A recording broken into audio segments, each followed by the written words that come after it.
I'm Barbara Smith, and I am a Sequoyah Eagle. I teach 6th grade language arts. So today we're going to talk about how to analyze a story using the story elements. Before we begin, I just want to say hi. I just want to say hi to everyone out there who's watching in my 6th grade English classes.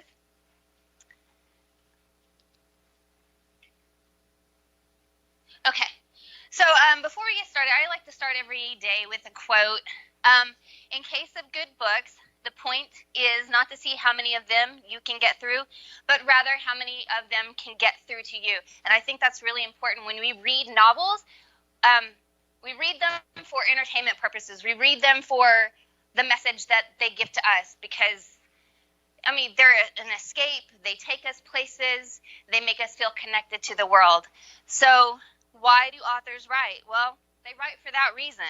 They have a message, and we're going to get into that. So the story elements that we're going to talk about today: setting, conflict, character, narrator, theme, and plot. And I have this picture that I found. I really like this picture because it sets a scary setting. Imagine if you were these two little children standing outside the house, and we've all had that scary house that we didn't want to walk past in our neighborhood, right? I know, I've been there. Ooh, fancy. So let's talk about setting. So setting's important, right? Because if you didn't have a setting, I mean, where would the characters be? And it's important to know where our characters are. So how does an author use setting? Well, setting's environment or surrounding in which the event takes place. It can also be like an era, like the 1980s, which by far is my favorite era of all time. Or it could be Renaissance times. And so those things are important for a setting. Time of day, night, mid-afternoon, early morning. Now, sort of like Snoopy, the Snoopy cartoons when Snoopy's sitting on top of the doghouse and he's got his little typewriter and he's typing, "It was a dark and stormy night." You know, Snoopy knew something, didn't he? So he knew that he needed to set that setting right at the beginning of the story because that helps the readers get into that conflict mode. They sense something that's suspenseful. Location, cottage in town, cottage in the woods. Why would a cottage in town be different than a cottage in the woods, guys? Think about it. If you're isolated at night in a cottage in the woods, it's kind of scary. I mean, I don't want to go there. I don't know about you guys. Glass house, kitchen, outdoors, just outdoors anywhere. There's an idiom that says people in glass houses shouldn't throw stones. Well, why do you think that is? Weather, stormy, sunny, tornadoes, snow. So if you are a 6th grader and you have had me for English, we have talked about setting and how it relates to conflict. And I played a song,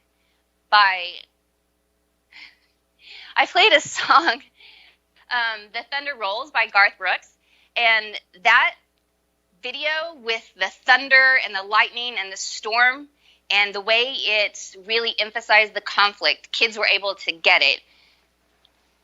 So all of these things create mood or tone, and I know you're asking yourself, what is mood or tone? And a lot of times when you're in an English class, you are asked, what is the mood or the tone of this piece of writing? And sometimes kids blank out with that because it's a huge word, especially when you're applying it to writing, because we don't automatically think that our brain. We don't go, hey, I wonder what the mood is in this piece of text. We don't think that, guys. I mean, I don't. When I'm reading, I don't think that. But setting does many things. It provides the context for the plot. It creates that mood or tone, which is feeling. So when you're dark and stormy night, like Snoopy says, it's going to set up that feeling of there's bound to be something going on. There's something bad going to happen, so we should look out for that. It sort of foreshadows the events, and it helps you understand conflict. So what mood is created in each setting? So I have two pictures that I took when I was in Australia, And these are actually almost the same location, but different settings. And this is off Great Ocean Road. So you have a beach with the rolling waves coming in. And over here you have a canopy of trees where a dark path, where you like go under the path and it becomes dark and you can't see the end of that road. So what kind of mood would that set? Well, I don't know about you, but would you want to go over here, especially if you were alone? What if you were alone and a female? Would you want to go down that dark path? What about this one?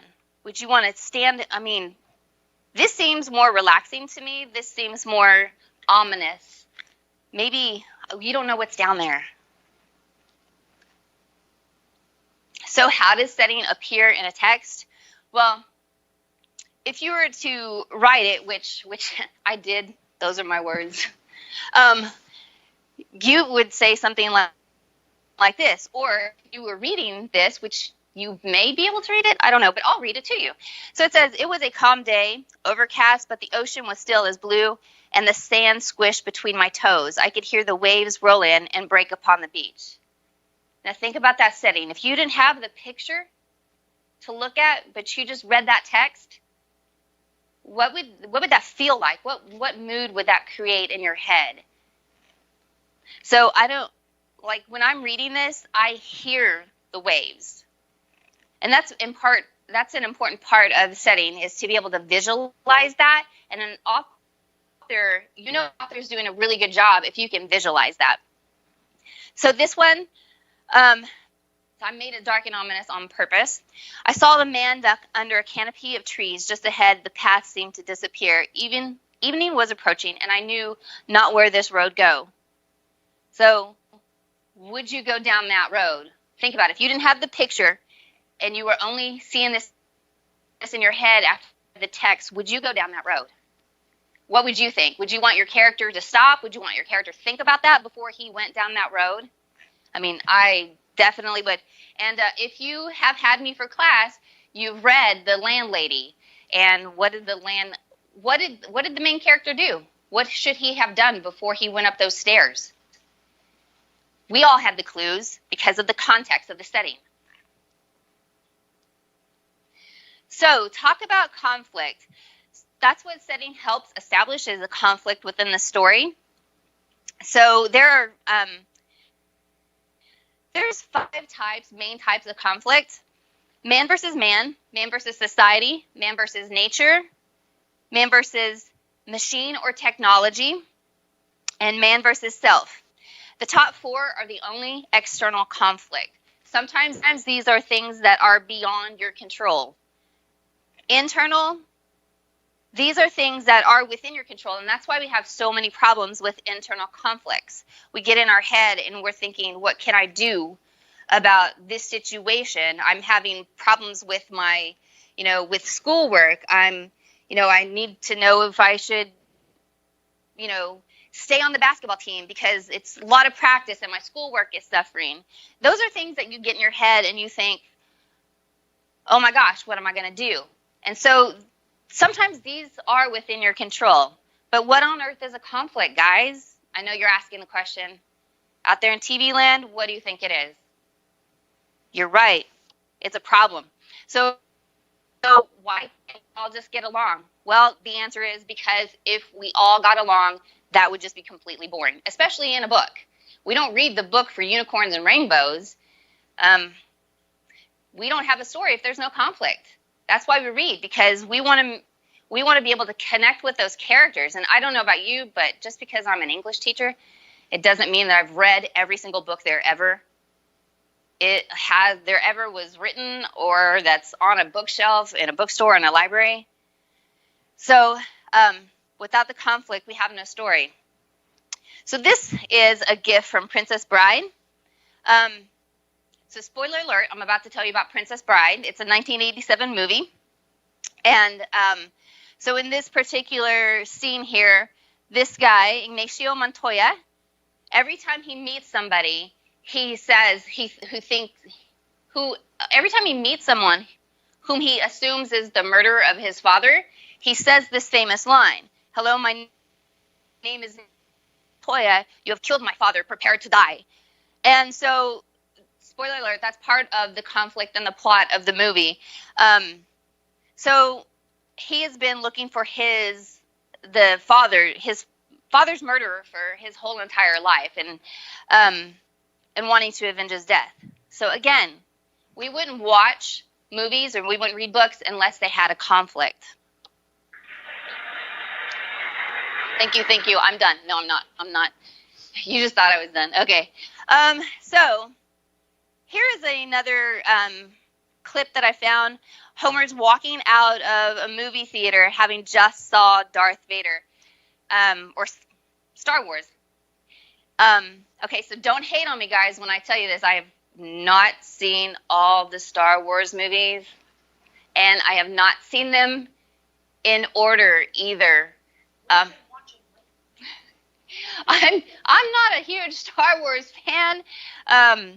I was subjected to it a couple of weeks ago where we watched 2 in a row, and I was ready to die. But if you know, if you know anything about Star Wars, you know that Darth Vader is Luke Skywalker's father, right? But so Homer's walking out after I am assuming, have seen the movie. Like, is it the first one that they reveal that Darth Vader is Luke Skywalker's father, and he's saying, "Oh, who would have thought?" And he makes the moviegoers in the line kind of mad because he reveals it, and so they're all just mad at him, and that's a type of conflict. And also, Darth Vader being Luke Skywalker's father is another type of conflict, because why? Well, you and your father are sword fighting or lightsaber fighting, so one of you is gonna die, and Luke Skywalker is obviously fighting for the good, and Darth Vader has turned bad, and then you find out, oh, my dad's a bad guy? Well, that would be disappointing. I mean, I don't know. I'd probably have to take him out. Fancy, right? Okay. So let's talk more about conflict, man versus man. So in this cartoon, this guy says, "That was my donut and you ate it." And he says, "Well, you stole my account and the boss gave you my raise." So maybe this guy feels justified in eating his donut. We don't know, right? But, I mean, I would assume maybe there's a story there that you'd like to explore. Maybe, I don't know. I made up the cartoon, so there's probably nothing else there, really. It could be a problem you have with individuals. Gossip and rumors. He said this about me, and so this person goes and says this to another person, and then we have a rumor mill going on that maybe meant nothing to begin with. So how about children won't listen? They won't put down their cell phones. They won't do the dishes when they're asked. Those are all types of man versus man. Oh, let's not forget problems with our significant others. Okay, man versus society.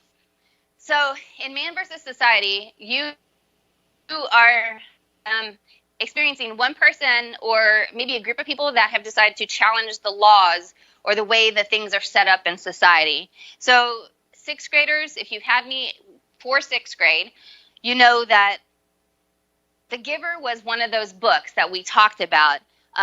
Jonas is the main character, and he feels, after he gets the memories, and he starts feeling things for the first time, he wants to challenge the way that things are set up, because he realizes that the way that his society is set up is actually doing more harm than good. In this society, people, you don't have to choose your spouse. It's done for you. You don't choose your job. You don't choose your children, and you don't even have children. They're given to you, and they get a name. You don't have to do any of that. Everything is provided for you, and you don't even have to feel a thing, because all of that's taken care of. But Jonas says to the little baby Gabe, things could change. Things could be different. I don't know how, but there must be some way for things to be different. Now right there's a hint about what Jonas is going to do. That's part of the conflict. You know right there that he's thinking about going against society. So other society examples are civil rights movement. If you get a ticket, why getting a ticket? Why is it man versus society when you get a ticket? Well, because you have established laws. And so when you break the speed limit, that's an established society rule that you are breaking. If you go to court and war. So man versus nature is another one. So right now, the sort of man versus nature conflict that the entire world is in right now is the pandemic, the coronavirus. And in 1919, we had the Spanish flu. So those are examples of man versus nature. And of course, being in Oklahoma, we are all familiar with tornadoes, storm season. Man versus machine and technology. So in this picture, the Terminator, he is created, and then Arnold Schwarzenegger has to go after the bad Terminator that wants to kill everybody, or the bad robot. So this is where science has gone wild. And also another example of science getting out of control is Frankenstein. He uses science to create a person out of other dead people, sews them back together, and reanimates it using technology, lightning, and electricity. So again, man versus technology or machines. So sometimes technology is not always a good thing, and we know that because right now some of you are experiencing that same thing, having to go to Google Classrooms or try to do your homework on the cell phone.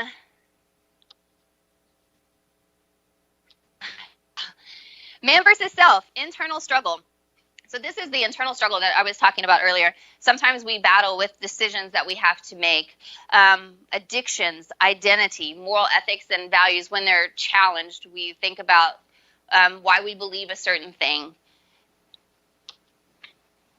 So character and characterization is another type of story element that we have went over as a 6th grade class. If you're a 6th grader watching this right now and you've had me, you know that we talk about character and characterization a lot because it's important. Characters are important because they help move the story along. If you didn't have characters, you wouldn't have a story either. And wherever there are people, there's bound to be conflict, guys. We all know that. It's only natural. And we read them for the characters. If we have really good characters, we want to know more about it. It kind of connects us to the story a little bit more, especially if we can connect to a certain character. So the one thing that we talk about in my class is the stereotypical character. We have, so Breakfast Club, very good stereotypical movie. We have the bad boy. We have the girl who's considered the strange one, but she's like what we call her now, emo. Back in my day, we called them goth. Then we have the brain, the jock, and the princess. So we characterize them by the steal method. So I taught my kids how to use the steal method. The things that they say, their thoughts, the effect on others, actions, and their looks. Now, these things help reveal a character's personality. Now, do people fit into these categories? Sure they do. But do you fit in only one category? As a real human being, no, you don't, guys. And usually your main character in a novel will have various different elements to personality, because we have different elements to our personality. We're 3D, almost. Yeah, I mean, I'm not flat like Flat Stanley. So, and it's okay to have a very, very personality. You can be the strange one and the brain, or you could be the jock and the brain. You could be a combination of all of those. Which one do you guys think I was when I was in school?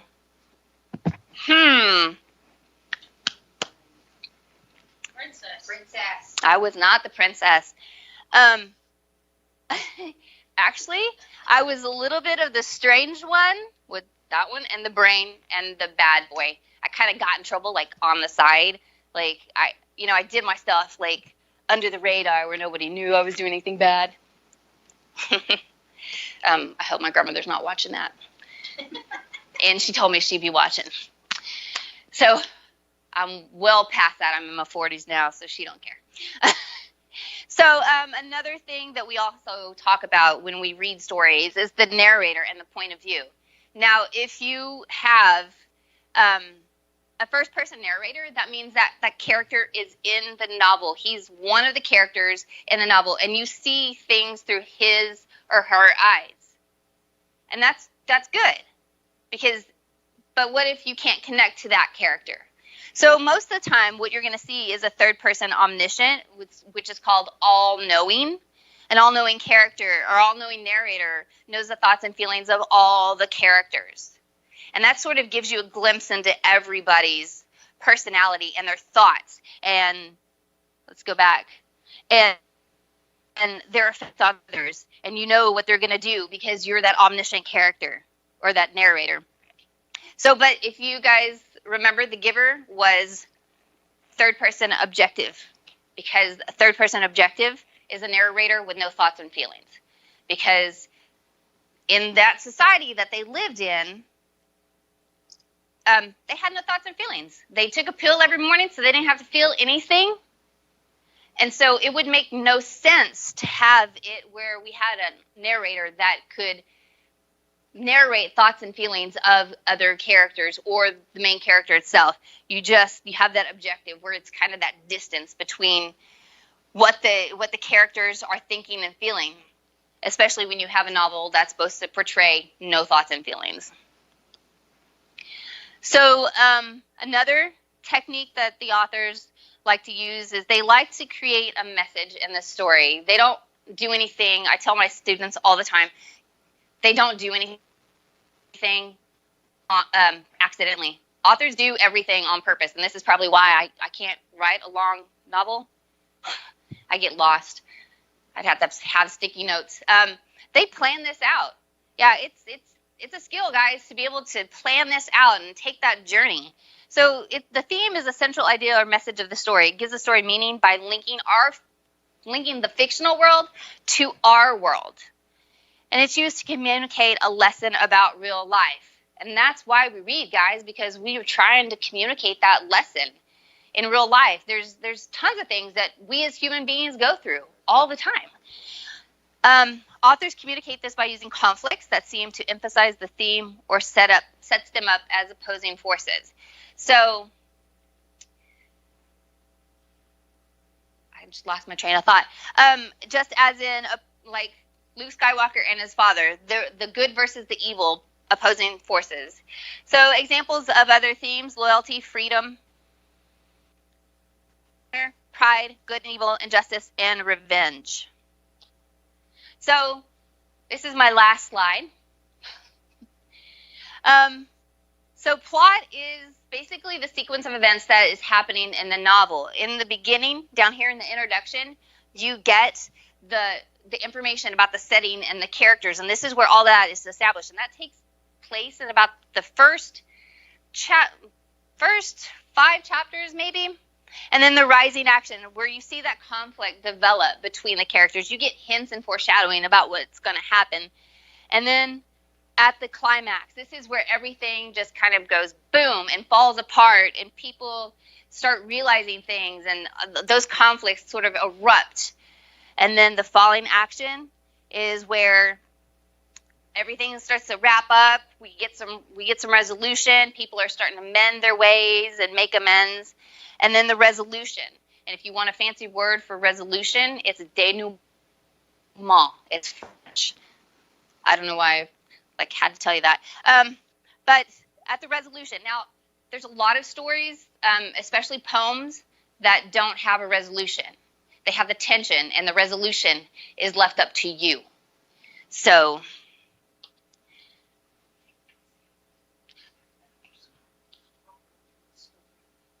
go through the story? Okay. So an example of a plot of events is with the giver. When you meet Jonas, he seems to be going along really well. He seems to be playing along with the society's rules, and he seems like he's a good boy. He wants to do everything right. And then when he becomes the receiver of memory during the ceremony of 12, then he understands that that things are a little different. He starts getting those messages, those memories, and he says, wait, something's not here. And then right here at the top, at the climax, this is where he realizes that what they're doing in society is really wrong. And that is when, spoiler alert, that's when they kill the baby. And then Jonas develops a plan to get the heck out of there. And that's your falling action. So I'd just like to say thank you to RSU and viewers brave enough to watch me and Sequoyah Public Schools. Guys, thank you for watching. And see us next Thursday, guys. Next Thursday, 10 a.m. And next you're going to see Mrs. Dorsey. And she's going to be doing some math for you guys. Sounds exciting, right? Adios.